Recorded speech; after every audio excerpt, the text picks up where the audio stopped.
40 years ago, the global economy was forever changed. When people remember then-President Richard Nixon, most think of the Watergate scandal and the subsequent collapse of his political career.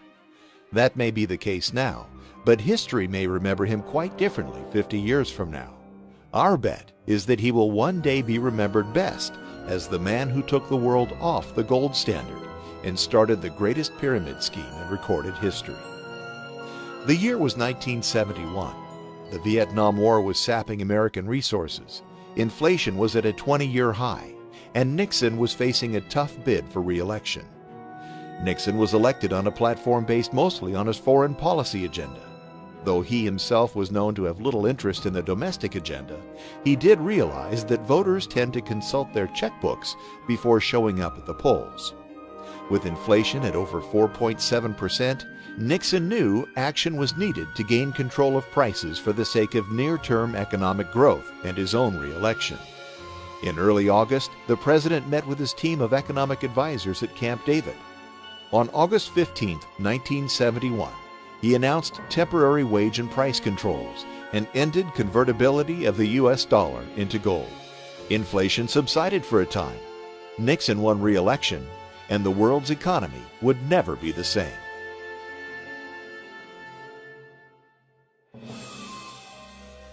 To understand the consequences of Nixon's decision, we have to look back, way back. The gold standard, as we understand it today, was the dominant fiscal force for the vast majority of recorded history. Starting long before the birth of Christ, the idea of valuing goods and services based on an amount of gold was the cornerstone of commerce for more than 98% of the last 2,000 years. Unlike modern fiscal standards and policies, the gold standard was not created. It arose naturally out of mutual free market agreement.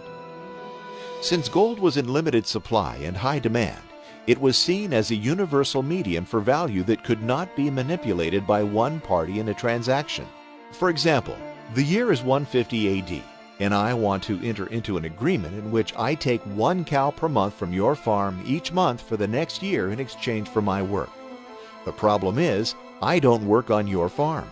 I'm actually a blacksmith at some other guy's farm, and thus I can't trade my work for your cows. What we need is a convertible medium for value. In other words, we need money. The catch, however, is that we need the money to have worth in and of itself. I have to pay you something that has real value. If I simply give you a note that says I owe you for a cow, that note is only as good as my word. If I disappear the next day, you're holding the bag. Since we both agree that gold has value, and that its value is not something you or I can manipulate, it becomes the perfect medium for exchange. It becomes our money. We enter into a contract through which I pay you 1 ounce of gold per cow through the end of the year, and voila, a gold standard is born. That is free market economics at work. As the world's economy grew over time, the gold standard evolved with it. In the late 1800s, most nations operated on what's known as the classic gold standard. Under this system, nations fixed the value of gold to a specific amount of their local currency. In 1834, gold was pegged at $20.67 per ounce in the U.S., and there it stayed until 1933. In this system, international prices rose and sank together, regardless of the strength or weakness of each nation's economy. This is a crucial flaw in the gold standard from the standpoint of short-sighted governments, and a great benefit from the standpoint of long-term stability. We'll come back to that later.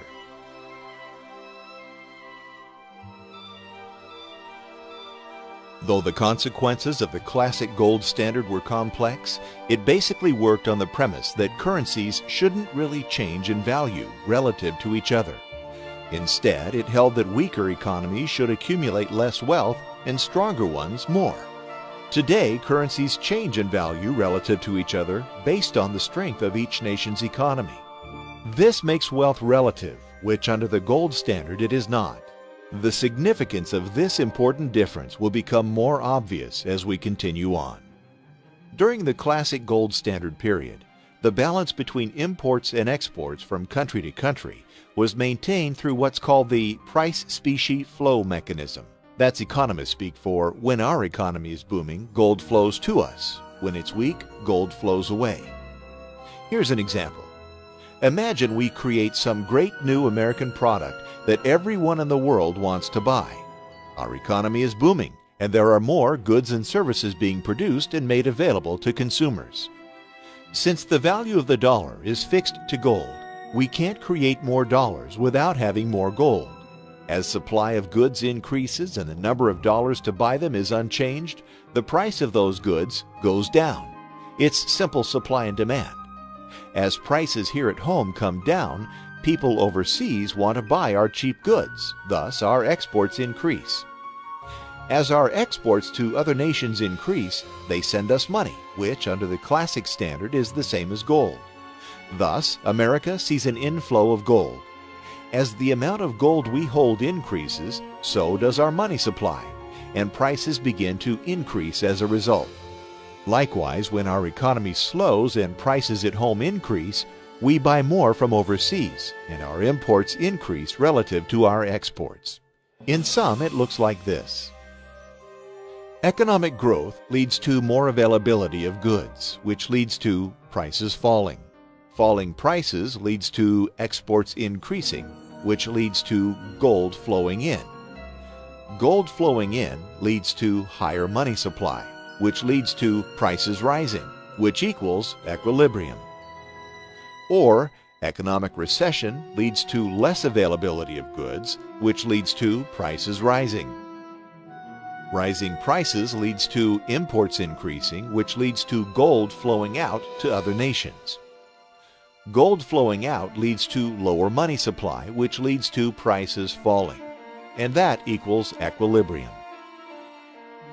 In the end, what the gold standard did was create long-term price stability. Local economic growth created falling prices, which were then brought back up again by an inflow of gold. The problem, of course, is that governments don't have the ability to control how quickly and how smoothly the process works. The gold standard, for all its simplicity and stability, does not necessarily fit the time frame of electoral cycles and short-term political goals.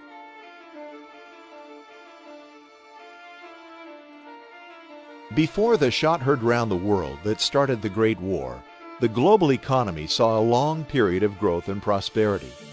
That all changed quite quickly as World War I began to drain economic resources throughout the developed world. Nations faced with rising expenditures and a lack of tax revenue suspended their currency's convertibility to gold. Many saw extremely high inflation during war years and went back on the gold standard in 1925, attempting to curb rising prices. The problem for European governments was that the gold flow mechanism didn't work fast enough to reach price equilibrium before the onslaught of the Great Depression. As the global economy faltered in the early 1930s, governments around the world began to realize that they wanted to increase the money supply in order to drive down interest rates and spur economic growth. The idea was that if only money were cheaper to come by, it would encourage investment and growth through inexpensive borrowing. With the fixed money supply as a feature of the gold standard, central banks had little power to lower interest rates in attempts to create short-term growth. The UK was the first to leave the gold standard in 1931, and much of the world soon followed. There was one saving grace, however. The United States, the issuer of the US dollar, maintained its convertibility to gold.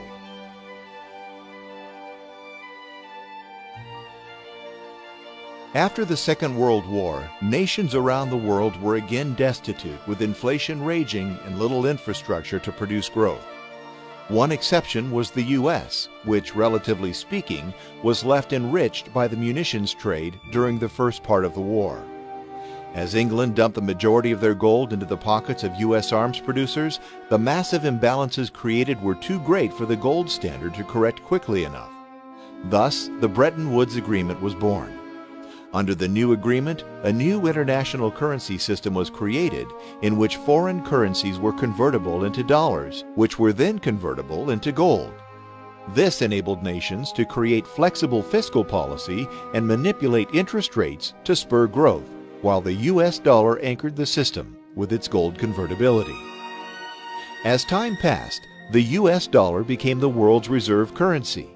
This happened partially because of the strength of the US economy and partially because of the dollar's convertibility to gold. Foreign governments began to buy and hold US dollars instead of gold as a main storage for wealth. At the time, it didn't matter because the dollar was, quite literally, as good as gold. The rest of the world prospered because central banks could artificially stimulate local economies and fan the fires of economic growth. The U.S. prospered because, as the issuer of the world's reserve currency, we could borrow money at almost no cost from the rest of the world. As everyone wanted to hold our dollars in treasury debt, it was as if the world had handed Uncle Sam a credit card with no borrowing limit and basically no interest rate. In the end, money, which used to be in limited supply, was now virtually free for the entire world. The linchpin that held it all together was the simple fact that everyone knew the US dollar could be traded in for a fixed amount of gold at any time. Then came the Vietnam War and our old friend, Dick Nixon.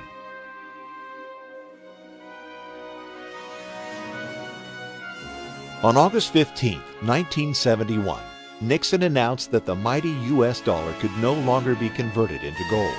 One would think that the whole global economy would have collapsed overnight when people realized that their local currency was no longer backed by anything other than a government's word that it had value. It didn't, at least not overnight. There was global price instability and inflation through the rest of the decade, and gold appreciated more than 2,500% in less than 10 years.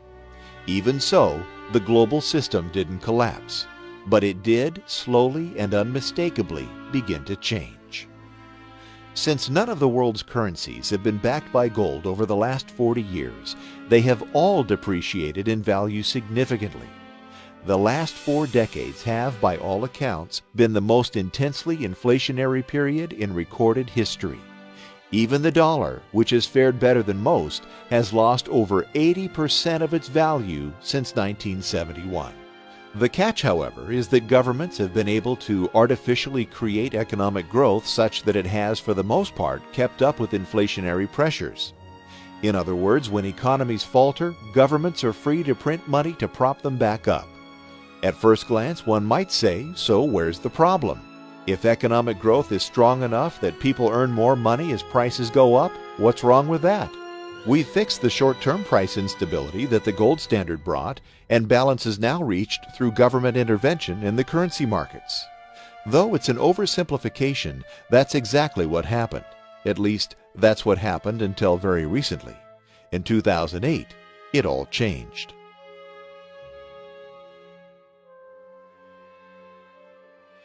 The problem with the new system of inflation and artificial growth is that it discourages saving and encourages borrowing. Think about it. If you know your dollars are going to be worth less tomorrow than they are today, why save them? Buy what you want because you know you'll be able to buy less tomorrow with the same dollars. Better yet, why not borrow money now to buy even more? If your dollars are going down in value, your wages increasing, and prices are on the rise, it makes sense to borrow money today. When you borrow, you'll buy goods at today's low price. When the price increases, the dollars you borrowed will be worth less, and it will take you less work to pay them back, right? Doesn't that sound like what happened with the mortgage industry here in the U.S.? The only problem with this system is that it makes it nearly impossible to save money. Now, instead, you have to invest and earn returns to keep up with the falling value of money. Remember our parents' parents. Was wise investing a virtue for them? Maybe, but it was probably not nearly as important as saving money. That's changed today, hasn't it? Nowadays, it's widely expected that your savings account is not the majority of your net worth. We all buy stocks, real estate, and other assets that produce returns. We have to do this, or inflation will slowly erode the value of our savings. Say goodbye to cash under the mattress and hello to 401ks, investment banks, and big money on Wall Street. Throughout the 80s and 90s and most of the last decade, this system brought unprecedented prosperity to most of the world.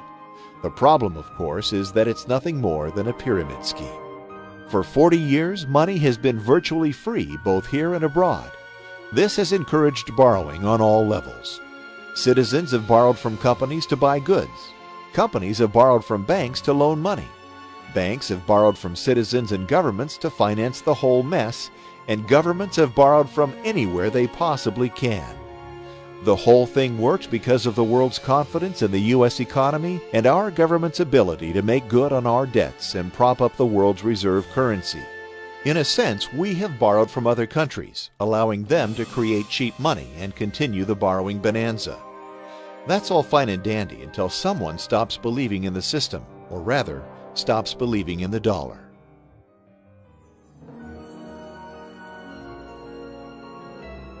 Pyramid schemes tend to run well while there's an ever-increasing amount of money coming in.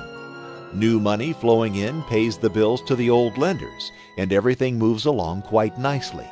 That is, until the money stops flowing in. Then it all falls apart. Let's go back to our deal concerning the cows from your farm. I want to buy them, but instead of giving you gold, I'm going to give you an IOU. The note would state that instead of giving you 1 ounce of gold for each cow, I would give you 3 ounces. The catch is that I need to take your cow in advance and go sell it to another guy for 4 ounces of gold so I can give you the 3 I owe you. Then you ask, how are you going to find someone to buy this silly old cow for 4 ounces of gold? I reply, it's simple. I'm going to tell him to loan me one of his cows, which I will then offer to someone else for 5 ounces of gold, using the same method to get the third farmer to agree. If you had any sense, you'd tell me to take my gimmicks elsewhere.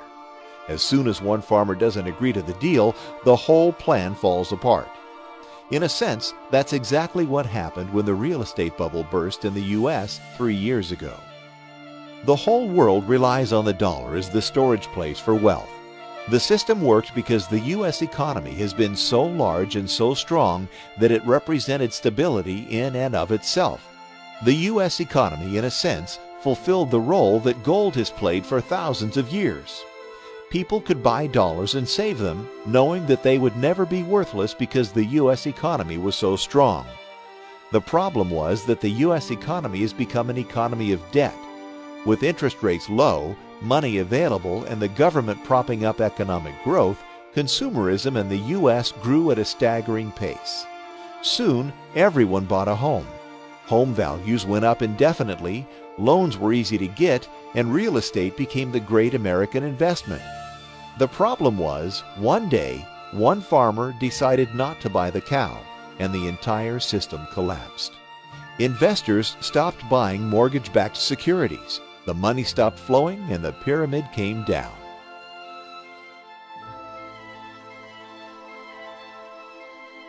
As the world's economy started to unravel in 2008, the U.S. government did what other governments have been doing for decades. They borrowed, and borrowed some more.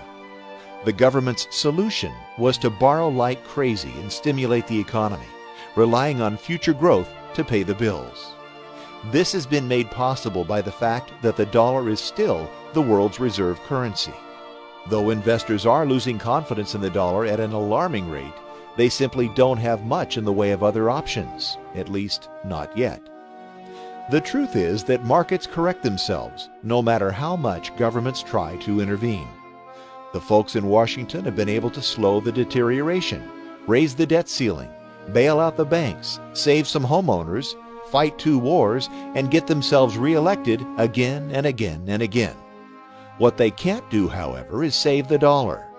By pursuing these policies, they're destroying the one mechanism that makes the whole system work, the world's confidence in the U.S. dollar.